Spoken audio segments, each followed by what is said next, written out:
Hello po sa inyo lahat mga kaibigan. Shoutout po sa inyo lahat. Thank you so much. At salamat sa ating mga subscriber, 1,200 subscriber sa ating YouTube channel, Michael Lausan Vlogs. At meron po tayong papanoorin mga guys. Ito po ay sobrang viral na ngayon. Viral na siya ngayon. Walang iba si Canada Girl Vlog. Yan.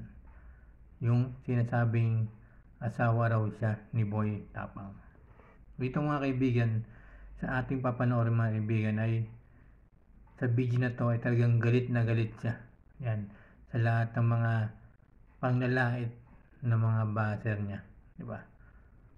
Sabi niya rito mga guys, ay lahat ng mga nanlalait sa kanya ay papatulpo niya raw. Isasama niya raw sa ipapatulpo niya. Kaya pakinggan natin itong sinasabi niya rito mga guys. Kasi dito, nakalagay na dito sa notebook ko na ito. Sinulat ko na ang mga nag-bad word sa mga comment sa video ko nang lalait sa akin. Sinulat ko na dito. Kung ay... Yun mga guys, meron nga siya rito dalang notebook. Yan, dalang papel. Doon ay sinulat niya raw yung mga nanlalait sa kanya, yung mga hindi naniniwala na asawa niya raw si Boy Tapang, di ba? Yung mga nakasulat doon, yun din po yung kanyang ipapatulpo. Isasama niya raw sa tulpo.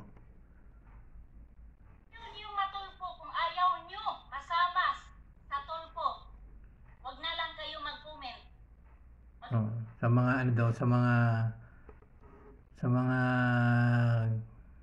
magko-comment ng mga bad sa kanya, kung ayaw daw may isama sa tulpo, yan, may patulpo, ay wag na daw mag-comment ng hindi maganda. Kasi kapag nag-comment daw kayo ng hindi maganda sa kanyang mga video, ay lahat ng mga nagsasabi na hindi maganda sa kanya ay ipapatulpo niya raw, isasama niya raw sa kaso. Sige, panoorin pa natin mga guys. Advice na lang kayo. Sinabi ko lang ang totoo. Ha? Kung ayaw nyong madaya kay Boy Tapang at saka kay Cherry White na mapatulpo ko. Sino ba namang tao magpapahiya dito sa social media kung puro lang sinungalingan ang mga sinasabi sa isang tao? Sige nga. Gusto mo magpahiya sa social media? Kasinungalingan lang yung sinasabihin mo? O diba? O sino ang mapapahiya sa social media kung hindi yan totoong sinasabi ko? Kung ayaw niyo maniwala sa akin, hindi ko kayo pipilitin. Basta sinabi ko lang ang totoo, ako as a legal wife ni Boy Tapang. Dito nga guys, kung talagang legal wife siya ni Boy Tapang, ay dapat ipakita niya yung mga marriage certificate, yung mga katibayan na sila ang dalawa o naging asawa niya si Boy Tapang. Kasi hanggat hindi nakikita yung marriage certificate nilang dalawa ni Boy Tapang, ay hindi maniniwala yung mga taong bayan. Hindi maniniwala yung mga nanonood sa kanya. Tinanggi niya ako kasi si Cherry White katabi niya. Alangan naman, hindi niya ako itinanggi. Ina-inlove na siya kay Cherry White. Aabangan lang natin yan sa tulpo.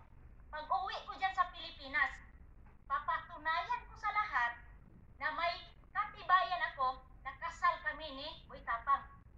Patunayan ko yan para maniwala kayo sa mga sinasabi ko, para wala na mga aligasyon. Kasi alam nyo ba, sakit ng ulo ko sa mga comment. Ako ang namasama dito. Ako ang naging sinungaling at saka masama pa ako. Nilalait. Lahat ng panglalait nandito sa akin. Ha? Bakit? Sinabi niyong gurang na ako. Bakit hindi ba kayo gumugurang? Ha? Nag-isti ba kayo ng pambata looking young? Ha? Yung mga nagko-comment naman mga guys, di ba? Yung mga nagko-comment sa kanya, sinabihan daw siya kasi ng gurang, di ba? Yun ang mga sakit para kay Canada Girl Vlog. Yung sasabihan kang ng mga hindi maganda, mga salita katulad ng gurang na, di ba? Kasi sabi niya rito, hindi naman doon siya yung gurang, mas marami pang gurang, di ba? Kaya kung ako sa kanya mga guys, kung ako kay Canada Girl, ay papatunayan ko talaga na kasal silang dalawa ni Boy Tapang, di ba? Kasi mas mahirap yan pag puro salita lang, di ba? Pero sabi niya naman pag uwi niya sa Pilipinas ay papatunayan niya na may katibayan siya na asawa niya si Boy Tapang. Yan, para malaman ng taong bayan na talagang asawa niya si Boy Tapang, yung karelasyon niya yun ni Cherry White. Walang forever yan, ha? Basta lahat ng mga sinasabi ko, totoo. Kung ayaw nyo lang maniwala sa akin, hindi ko kayo pipilitin. Sino ba naman ako magpipilit sa inyo? Kaya tikop libig na lang kayo kung ayaw nyo madamay sa tulpo. Kasi ando na, nag-file na ako, nagpila na yung pamilya ko sa tulpo. Hinintay ko lang na matanggap sila doon. Kasi hinintay ko lang yan. Umanda na lang yan sila, si Cherry White at saka si Boy Tapang ang asawa ko. Basta si... Ayun mga guys, hintayin po natin yung kanyang, sabi niya rito ay nakapag pumili na rin yung pamilya niya sa kay Rapi Tulfo. Abangan po natin mga guys para malaman na ng taong bayan, ng mga marami nanonood sa kanya, marami mga basher na totoo nga yung kung totoo nga ba yung asawa niya talaga si Boy Tapang. Pero sa akin mga guys ay bago natin siya talagang laitin o pagsabihin ng di maganda, alamin po muna natin to. Ngayon malalaman po natin yan pagkatapos ng pag napanood natin yung tulpo, di ba? Na nandun silang dalawa, si Boy Tapang, Cherry White at saka si Canada Girl Vlog. Panoorin pa natin mga guys. Sabi ko lang sa inyo ang totoo. Wag na kayo mag-bad words kasi hindi maganda yan. Manglalait ka sa isang tao na wala namang ginagawa sa iyo na masama. Hindi ka naman inaano. Bakit ka manglalait sa isang tao? Ha? Bakit nilalait ba kita? Hindi naman kita nilalait.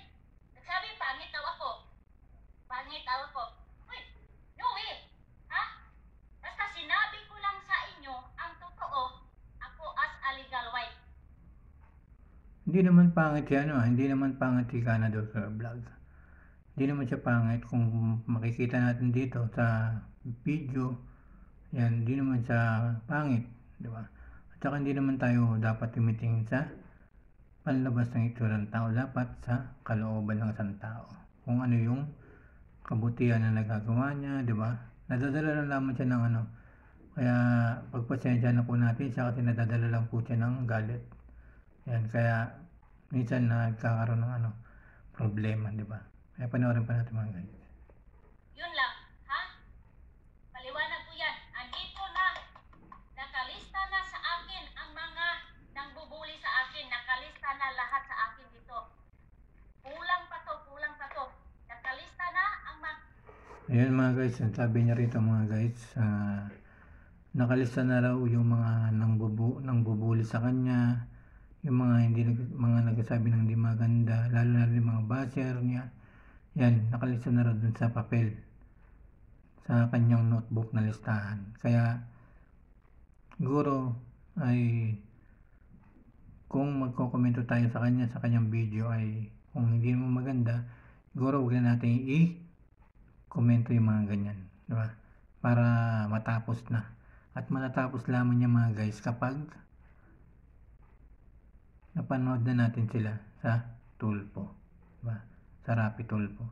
Siyempre, kaya siya nagpa-Rapi Tulfo para malinis yung pangalan niya at malaman kung sino yung totoong mga nagsasabi. Yan, abangan po natin sa Tulfo. Sabi niya, sila Boy Tapang, Cherry White at saka Canada Girl Vlog. Maraming salamat po sa inyo lahat and thank you so much everyone.